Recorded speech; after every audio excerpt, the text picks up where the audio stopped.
ஓம் சக்தி. குருவடி சரணம், திருவடி சரணம்.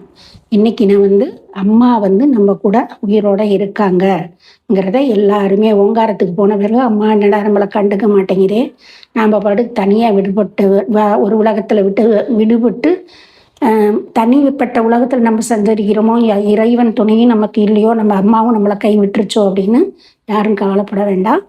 ஒவ்வொரு செயல்லையும் நம்ம கூட அம்மா இருக்கிறாங்கங்கிறத நிரூபிக்கக்கூடிய உண்மைகளை தான் இன்னைக்கு நான் சொல்ல போகிறேன். எப்படின்னா, அது உண்மைங்கிறது அவங்க கண்காணிச்சுட்டு வராங்கங்கிறது இதன் மூலம் நமக்கு புரிய வரும்.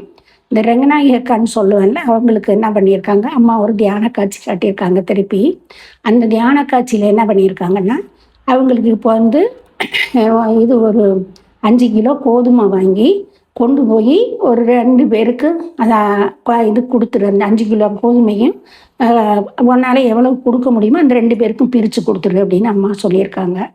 இவங்க என்ன பண்ணியிருக்காங்க, இப்படி ஒரு கனவு அவங்களுக்கு வந்திருக்குது. அவங்க என்ன பண்ணியிருக்காங்க, இந்த 5 கிலோ கோதுமையும் எடுத்துக்கிட்டு எங்கள் வீட்டுக்கு என்னை கூப்பிடுறாங்களாம். எனக்கு காதிலேயே விழுகலையாம்மா, நான் அதை பார்க்கவும் இல்லையாம்மா.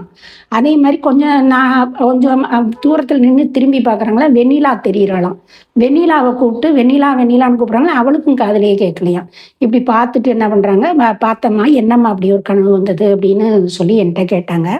நான் சொன்னேன், அக்கா உனக்கு இப்போ நேரம் சரியில்லைங்கிறத அம்மா உணர்த்துறாங்க. இந்த நேரப்படி எந்த கிரகத்தாலும் உனக்கு பாதிப்பு வருதோ அந்த கிரகத்துக்கு நீ பரிகாரமாக என்ன செஞ்சால் உன்னை இதிலேருந்து காப்பாற்ற முடியும், இன்னும் அதை தாக்கணும், உன்னை பாதிக்காமல் இருக்கணுங்கிறதுக்காக அம்மா என்ன பண்ணுறாங்க, இந்த கோதுமைக்கு உடைய கிரகத்துக்குடைய கோதுமையை வாங்கி இதை தானம் பண்ண சொல்லியிருக்காங்க. இந்த அக்கா இப்படி என்கிட்ட கேட்டோன்னே, சரி அப்போ நீ 5 கிலோ கோதுமை வாங்கி கொடுத்துருக்கா அப்படின்னு சொன்னேன். இந்த அக்கா என்ன பண்ணுறாங்களோ, அந்த கோதுமையை அம்மா தியானத்தில் சொல்லி கொடுக்குறப்ப இவங்க என்ன பண்ணியிருக்காங்க, 2 பேருக்கு கொண்டு போய் கொடுக்குறாங்க. கொடுக்குறப்ப ஒரு அம்மா வாங்கிக்கிச்சா 2 கிலோவை, இன்னொரு அம்மாவுக்கு 2 கிலோ கொடுக்குறப்ப அந்த அம்மா என்ன பண்ணியிருக்காங்க, இன்னும் போடுன்னு உங்கள்கிட்ட திருப்பி திருப்பி கேட்டுகிட்டே இருந்திருக்காங்க. இதுக்கு என்ன நினைக்குதாமா, இந்த 1 கிலோ கோதுமையை நாம் வச்சுருந்தோம்னா இப்போ நம்ம அரைச்சி ஒரு தோசையோ ஒரு சப்பாத்தியோ போட்டுக்கலாம்ல அப்படின்னு நினைக்க கொடுக்க மனசு வரலையா. அப்படியே முழுசையும் கொடுக்க மனசு வராமல் 4 கிலோ பக்கத்தில் ஆளுக்கு 2 கிலோ கொடுத்துட்டு மீதி 1 கிலோ தான் வச்சுக்கணுங்கிற ஒரு ஐடியாவிலேயே இந்த அக்காவுக்கு கொடுக்காம அப்படியே நினச்சிட்டு வச்சுருக்குறாங்க. இப்படி பார்த்தேம்மா அப்படின்னாங்க. நான் சொன்னேன், 5 கிலோ கோதுமை வாங்கி தானம் பண்ண சொல்கிறாங்க, உனக்கு ஏதோ ஒரு பெரிய கிரகத்தால் உனக்கு ஏதோ ஒரு பாதிப்பு நோயோ வர காத்திருக்கு, அதனால் அம்மா சொல்கிறாங்க. நீ அதை அம்மா சொன்னபடி அது எதுக்கு வெண்ணிலாவை காமிச்சிட்டாங்கன்னா, இந்த பௌர்ணமிக்குள்ளே செய்யின்னு சொல்லி உனக்கு உணர்த்துறாங்க. அதனால் பௌர்ணமி அன்னைக்கு நீ என்ன பண்ணு, 5 கிலோ கோதுமை வாங்கி 2 பேருக்கு தானமாக கொடுத்துரு அப்படின்னு சொன்னேன். சரின்னு சொல்லிட்டு சரிம்மா கொடுத்துட்றேம்மா அப்படின்ட்டு சொன்னாங்க. எப்போ அந்த அக்கா நம்ம இருக்காங்க, அந்த கோதுமை வாங்க போயிருக்காங்க. 4 கிலோ கோதுமை தான் கிடச்சிருக்கு, 1 கிலோ கோதுமை கிடைக்கல. சரின்னு சொல்லிட்டு இந்த 4 கிலோவையும் வாங்கி 2 பேருக்கு கொடுத்துடலாம் அப்படின்னு சொல்லி எடுத்துகிட்டு வந்திருக்காங்க. எடுத்துகிட்டு வந்தோன்னே அன்னைக்குன்னு பார்த்து நம்ம திருச்சியில் போட்டு சவாரி போய் ஒரு குடும்பமே 5 பேர் ஒன்றா ஒரே குடும்பத்தில் இறந்து போனாங்கள்ல, அந்த குடும்பத்துக்காரவங்க வீட்டுக்கு பக்கத்து தான் இவங்க வீடு இருந்திருக்கு. அதனால அம்மா முன்னாடியே இவங்களுக்கு என்ன சொல்லியிருக்காங்க, உனக்கு 1 வருஷத்துக்கு உன் மகன் மாமனாருக்கு கொல்லி வச்சதுனால எந்த ஒரு தெய்வ காரியத்தையும் நீ செய்ய முடியாது, தடங்கள் வரும் அப்படின்னு சொல்லியிருக்கிறாங்கல்ல. நல்ல காரியம் பண்ண முடியாது, தெய்வ சாவு தீட்டு இருக்கிறதுனால அது உன்னை பாதிக்கும் அப்படின்னு சொல்லியிருக்காங்க. அப்படியே அம்மாவும் மனசு இறங்கி பரிகாரம் சொல்லி செய்ய சொன்னா கூட இந்த அக்கா வாங்கி வச்சதை கொண்டுட்டு போகலான்னு பார்த்தா அன்னைக்கு பார்த்து அந்த இறந்தவங்க பாடி பூரா அவங்க வீட்டுக்கு பக்கத்தில் வீட்டுக்கு வந்திருக்குது. அதனால இந்த அக்கா போகாமல் எப்படிடா சாவு வீட்டுக்கு பக்கத்தில் நம்ம போய் திடீர்னு எங்கே கிளம்பி போகிறது. அது இல்லாமல் இந்த அக்காவுக்கு அந்த திருச்சிக்கு திரும்பி அவங்க குடி வரத்துக்கு அவங்க தான் வீடு பார்த்து கொடுத்துருக்காங்க அந்த வீட்டுக்காரம்மா. அதனால் இந்த அக்கா நம்ம எவ்வளோ நம்மளுக்கு உதவி செஞ்சவங்க ரோட்டில் இப்படி நடக்கிறப்ப நம்ம எங்கே கொடுக்க போகிறதுன்னு அன்னைக்கு அவங்க கொடுக்கவே போகலை, கோதுமையே கொடுக்கவே போகலை. அப்புறம் என்ன பண்ணாங்க, இந்த மாதிரி நான் போக முடியலம்மா, இந்த மாதிரி இப்போ இளவு தீட்டு ஆயிடுச்சு, அதனால் நான் போகலை அப்படின்னாங்க. இந்த பார்த்தீங்கன்னா அந்த அக்காவுக்கு முன்னாடியே சொல்லியிருந்தாங்களே, 1 வருஷத்துக்கு உனக்கு இந்த தீட்டு குத்தம் உன்னை பாதிச்சுக்கிட்டே இருக்கும், நீ நல்லவங்களுக்கு செய்யவோ நல்ல தெய்வ காரியம் செய்யவோ இல்லை நல்லவங்களுக்கு சாப்பாடு போடவோ முடியாது, தீட்டு சாப்பாடு தான் போட முடியும்னு சொன்னது மாதிரியே இந்த மாதிரி நடந்ததுனால சுத்தர போக முடியல. சரி இந்த அக்கா என்கிட்ட சொன்னாங்க, நீ ஏன்க்கா நீ அதை பார்த்த நீ பாட்டு கொண்டு கொடுத்துருக்கலாமே அப்படின்னு நான் சொன்னேன். சரி சங்கடகர சதுர்த்தி வருது இல்லைம்மா, அது பௌர்ணமிக்கு ஒத்த நாள் தானே, நான் அன்னைக்கு கொண்டு கொடுக்குறேன்னு சொல்லிட்டு இவங்க என்ன பண்ணாங்க, 4 கிலோ கோதுமை வாங்கிட்டு போய் 2 கிலோ கோதுமையை துர்க்கைக்கும் 2 கிலோ கோதுமையை பிள்ளையாருக்கும் கொடுத்துட்டு வந்துட்டாங்க. வந்துட்டு வந்தோன்னா திருப்பி அவங்களுக்கு திரும்பியும் தியான கனவுல என்ன வந்திருக்குதுன்னா, திருப்பி அம்மா ஒரு காட்சி காட்டியிருக்கு. இவங்க என்னங்க பண்ணுறாங்களா, ஒரு கோயிலுக்கு போயிருக்காங்களாம். அங்கே போய் தேங்காயை உடைக்கலான்னு உடைச்சா, அந்த தேங்காய் பிள்ளையாருக்கு உடைக்கும்ல, மேல் மூடி மட்டும் சின்னதாக உடையும். அப்படி உடஞ்சதுன்னா அது பிள்ளையார் ஏற்றுக்கிட்டாருன்னு அர்த்தம். அந்த தேங்காய் வந்து அப்படி சின்னதாக உடஞ்சிருக்கு மூடி மட்டும். அடா இது என்ன இப்படி தேங்காய் உடஞ்சிருக்கு, நம்ம அம்மாவுக்கு உடைக்க வந்து இது பிள்ளையாருக்கு உடஞ்சிருக்குதே அப்படின்னு நினைக்கிறாங்களாம். அப்போ என்ன சொல்ல வர்றாங்க அம்மான்னா, நீ போன வாட்டி செஞ்ச கோதுமை தானம் பண்ணில, அது வந்து எனக்கு செய்யறத வந்து நீ பிள்ளையாருக்கு செஞ்சுட்ட, அந்த பிள்ளையாருக்கு செஞ்சதை நான் ஏற்றுக்க முடியாது. அதனால அந்த நவதானியங்கள்லாம் பரப்பி விளக்கு பூஜைக்கு நடக்கிற மாதிரி ஒரு காட்சியை திருப்பி தியானத்தில் காமிச்சு, அந்த நாளில் போய் நீ பௌர்ணமி அன்னைக்கு போய் திரும்பி அந்த கோதுமையை வாங்கி தானம் பண்ண அப்படின்னு சொல்லி அம்மா சொல்லிட்டாங்க. சொன்னோன்னே திருப்பி இந்த அக்கா எனக்கு ஃபோன் பண்ணி இப்படி சொன்னாங்க. சரிக்கா நீ வந்து அப்போ பௌர்ணமி அன்னைக்கு அதே மாதிரி போய் செய்ய அப்படின்னு சொல்லியிருந்தேன். இதுக்கு இடையில என்ன ஆயிடுச்சுன்னா, அம்மா சொன்ன மாதிரியே இந்த அக்காவுக்கு திடீர்னு மூச்சு விட முடியாமல் மூச்சு திணறல் ஏற்பட்டு என்ன பண்ணிடுச்சு, ஆஸ்பத்திரியில் போய் பார்த்தாக்க உடனே ஊசி போட்டு மாத்திரை மருந்து தின்னு ஒரு 5 நாளைக்கு மருந்து கொடுத்துருக்காங்க. அம்மா இது வந்து 5 நாளைக்குள்ளே உங்களுக்கு எந்த தொந்தரவும் இல்லைன்னா உங்களுக்கு எந்த நோயும் இல்லைன்னு அர்த்தம். அப்படி திரும்பி இதே மாதிரி மூச்சு பிடிப்பு வந்து மூச்சு திணறல் ஏற்படும், நீங்கள் உடனே பெட்டில் சேர்ந்து ஆப்ரேஷன் பண்ணணும். ஏன்னா கல்லீரலில் கல் நிறைய இருக்குது, அதனால் உங்களுக்கு வந்து தொந்தரவு வருது, மூச்சு திணறல் வருது, அதனால் நீங்கள் உடனே போய் பெட்டில் சேர்ந்துருங்க அப்படின்னு சொல்லியிருக்காங்க. அதேமாதிரி அந்த 5 நாளுக்கு வரைக்கும் அந்த வலி வராமல் இருந்து, அப்புறம் பார்த்தா திடீர்னு மூச்சு விட முடியாமல், ரொம்ப குமிய முடியாமல், நிமிர முடியாமல் ரொம்ப இதாக போயிடுச்சு. உடனே ரொம்ப அப்படியே மூச்சு திணறல் வந்தோடனே இந்த அக்கா உடனே கொண்டு ஆஸ்பத்திரியில் போய் சேர்த்துருக்காங்க. சேர்த்தா அவங்க என்ன சொல்லிட்டாங்க, கல்லீரல் பூரா இதாக இருக்குமா, அப்படியே ரொம்ப வீங்கி இருக்குது, அதனால் இவங்களுக்கு உடனே ஆப்ரேஷன் பண்ணணும், அதுக்கு 50,000 ஆகும்னு சொல்லியிருக்காங்க. இந்த அக்கா சரின்னு 50,000 ஆகும்னு சொன்னோன்னே இவங்க என்ன பண்ணிட்டாங்க, எல்ஐசியில் லோன் போட்டிருக்காங்க, அதை வச்சு நம்ம எப்படி ஆப்ரேஷன் பண்ணிடலான்னு சொல்லிட்டு அங்கே போய் டாக்டர்கிட்ட சொல்லி சரின்னு பண்ண சொல்கிறதுக்கு சேர்ந்துட்டாங்க. சேர்ந்தோன்னா இந்த டாக்டர் எப்படியோ இவங்க 1,00,000 லோன் போட்டிருக்காங்கன்னு தெரிஞ்சுட்டு உடனே என்ன சொல்லிட்டான், கல்லீரலுக்கு பக்கத்தில் மஞ்சக்காய் மாலை வர்ற மாதிரி இருக்குமா, இவங்களுக்கு மஞ்சக்காய் மாலையும் அட்டாக் ஆகிருக்கு, அதனால இவங்களுக்கு 1,00,000 ஆகும் அப்படின்னு சொல்லிட்டான்.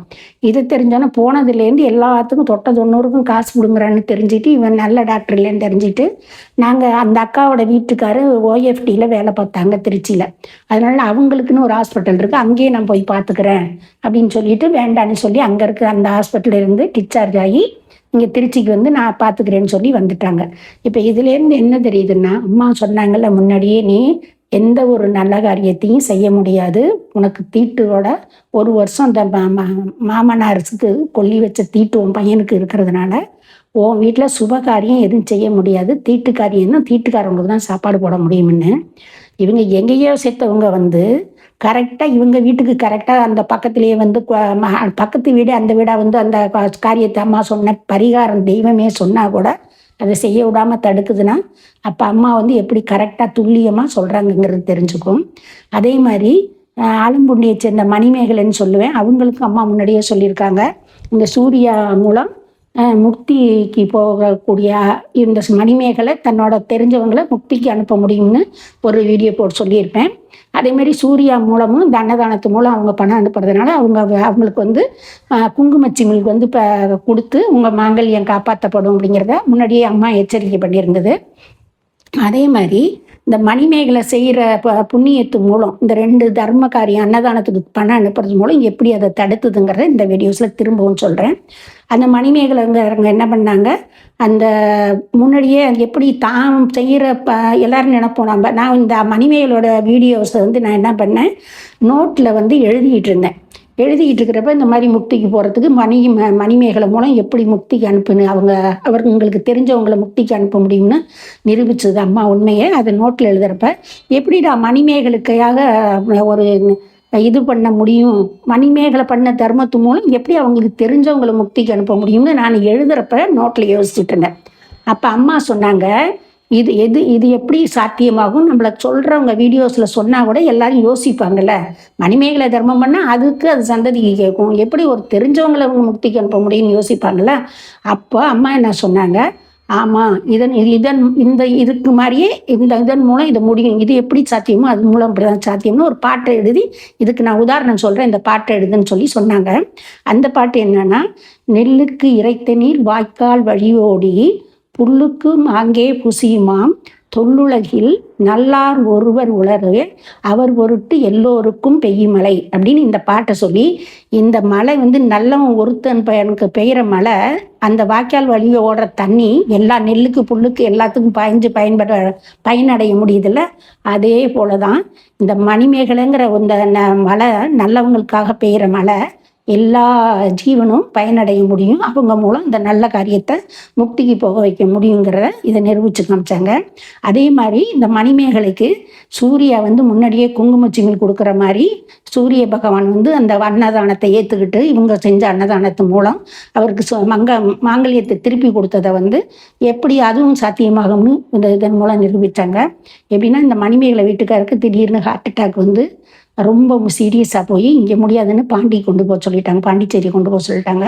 ஒரு நாள் திடீர்னு பாண்டிச்சேரிக்கு இங்கேருந்து காரில் கொண்டு போய் சேர்த்தா, உடனே இன்னும் ஒரு 5 நிமிஷம் தாம்மா, நான் லேட் ஆயிருந்தீங்கன்னா கூட இது பண்ண முடியாது அப்படின்னு சொல்லிட்டு 50,000 ஆகும், ஆப்ரேஷன் பண்ணணும், உடனே ஐசியூவில் சேருங்கன்னு ஐசியூவில் சேர்த்து உடனே இவங்கக்கிட்ட கையெழுத்தை வாங்கிக்கிட்டு சேர்த்துட்டாங்க. சேர்த்து அவன் ஆப்ரேஷன் பண்ணுறதுக்கு ரெடி பண்ணிகிட்ருக்காங்க. பார்த்தா கொஞ்சம் ஒரு 10 நிமிஷத்துக்குலாம் என்ன ஆயிடுச்சுன்னா, அப்படியே செத்த பாடி மாதிரி அவருக்கு மூச்சு பேச்சே இல்லாமல் போயிடுச்சாம்மா. கொய்ய முறைன்னு டாக்டருக்கே அம்மா இதை காப்பாற்ற முடியாதுன்னு சொல்லி ரொம்ப இது பண்ணிட்டாங்களா, வெளியில் சொல்கிறாராம். உடனே இவங்களை ஒரு மணிமேல கடந்து கதறுதாம்மா. பார்த்தோன்னே என்ன பண்ணியிருக்கிறாங்க, அப்புறமா அந்த எலக்ட்ரிக் ஷாக் மாதிரி கொடுத்து நல்லா பஞ்சு பண்ணி அமுத்தி ஒரு 1/4 மணி நேரம் உயிர் போனது தானா. திருப்பி எப்படி தான் திரும்பி வந்ததுன்னு அந்த கடவுளுக்கு தான் வெளிச்சோம்னு அந்த டாக்டர், நீங்கள் கும்புற கடவுள் தாம்மா உங்களை காப்பாற்றிருக்காரு. அந்த போன உயிர் ஒரு 1/4 மணி நேரம் வரைக்கும் எந்த உறுதியும் சொல்ல முடியாமல் இருந்து திடீர்னு அந்த உயிரம்மா போன உயிரை திருப்பி கொடுத்தாங்க. அன்னைக்கே மணிமேகலை குங்குமச்சிமிழ் சூர்யாகிட்ட வாங்கின போய் அது கனவுலையும் பார்த்துருக்கு. அப்பா, இனிமேல் நம்ம வீட்டுக்காரருக்கு எந்த தொந்தரவும் வராது, அவருக்கு ஆயுசு நல்லாயிருக்கும் அப்படின்னு நினச்சப்ப அதுங்க வீட்டில் படமாட்டியிருந்த படத்தில் இருந்த கேள்வியும் ஆமான்னு உறுதி சொன்ன மாதிரி கனவு கண்டு முழிச்சாங்கல்ல. அதே மாதிரி போன உயிரை அந்த அன்னதானத்து மூலம் கொடுத்த குங்குமச்சிமிழ் மூலம் திருப்பி கணவனை மீட்டு அது நிம்மதியாக அவங்க உயிரோட வீட்டுக்கு திரும்பி நல்லபடியாக இருக்காங்க. இது ரெண்டையும் அம்மா முன்பே தன் தொண்டனுக்கு பக்தனுக்கு முன்னாடியே அறிவிக்கிறாங்க, இப்படி வரப்போகுது, எச்சரிக்கையாக இரு அப்படின்னு சொல்லி எச்சரிக்கைப்படுத்துகிறாங்க. அதே மாதிரி நான் காப்பாற்றுவேன்னு சொன்னபடியும் காப்பாற்றி கொடுத்துருக்காங்க. இதுலேருந்து நம்ம ஒவ்வொரு செயலையும் அம்மா கவனிச்சுட்டே இருக்காங்க. அவங்க தூரமாக இல்லை, நம்ம கூட தான் இருக்கிறாங்க.